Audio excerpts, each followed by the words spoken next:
Hello दोस्तों, आज हम बात कर रहे हैं मध्यकालीन भारतीय इतिहास के बारे में। तो मध्यकालीन जो भारतीय इतिहास है वो 8वीं सदी से लेकर के 12वीं सदी तक माना जाता है। इस काल में हम पाल, प्रतिहार, राष्ट्रकूट, है ना, इनकी शक्ति के का विस्तार और इसके अलावा दिल्ली सल्तनत और मुग़ल साम्राज्य के बारे में विस्तार से जानेंगे। इसके अलावा इसमें हम यह भी कह सकते हैं कि इसका उपयोग जो है वो मतलब जो कॉम्पिटिटिव एग्ज़ाम की तैयारी कर रहे हैं उन लोगों के लिए भी बहुत काम का है। वर्तमान समय में भारत के विकास में जो मध्यकालीन इतिहास है उसका बहुत बड़ा योगदान है। इस दौर में भारत ने भवन निर्माण, चित्रकला, धर्म, भाषा, साहित्य के क्षेत्र में बहुत अधिक विकास किया था। इसीलिए इस क्षेत्र के आधार पर संपूर्ण मध्यकालीन इतिहास को 5 मुख्य भागों में बांटा गया है। पहला है पाल, दूसरा है प्रतिहार, तीसरा है राष्ट्रकूट, चौथा है राजपूत, धार्मिक आंदोलन, दिल्ली सल्तनत और मुग़ल काल में इसको बांटा जा सकता है। तो ये इसका बंटवारा है।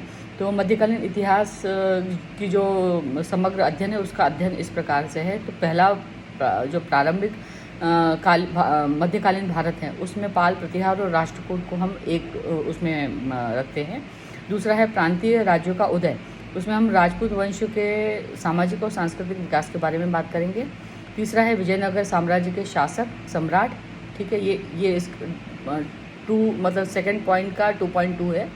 ठीक है, इसके बाद में धार्मिक आंदोलन, इसमें मीराबाई, कबीर, इनके बारे में बात की जाएगी। गुरु नानक के बारे में बात की जाएगी।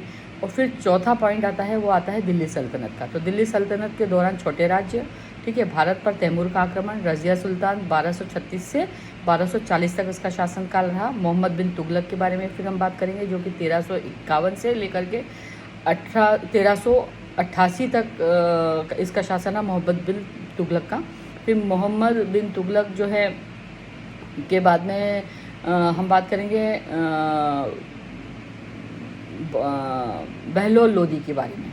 फिर लोदी वंश के पतन के कारण जानेंगे। खिलजी वंश के तहत आर्थिक नीतियाँ और प्रशासन कैसा था इस बारे में जानेंगे। फिर दिल्ली सल्तनत के दौरान जो आर्थिक स्थितियाँ थी वो कैसी थी देश की, वो जानेंगे। और फिर महमूद गजनवी जो है उसके बारे में जानेंगे, जो कि 971 ईस्वी से 1030 ईस्वी तक उसका बराबर हमारे यहाँ पे आक्रमण होता रहा। फिर 5वें पार्ट में हम लोग जानेंगे कि मुग़ल साम्राज्य, बाबर, ठीक है, शहाबुद्दीन मोहम्मद यानी शाहजहाँ, फिर महान अकबर के बारे में जानेंगे। फिर अब्दुल मुज़फ़्फ़र औरंगज़ेब के बारे में जानेंगे। और मुग़ल काल के दौरान में संस्कृति का विकास, इस बारे में हम पढ़ेंगे।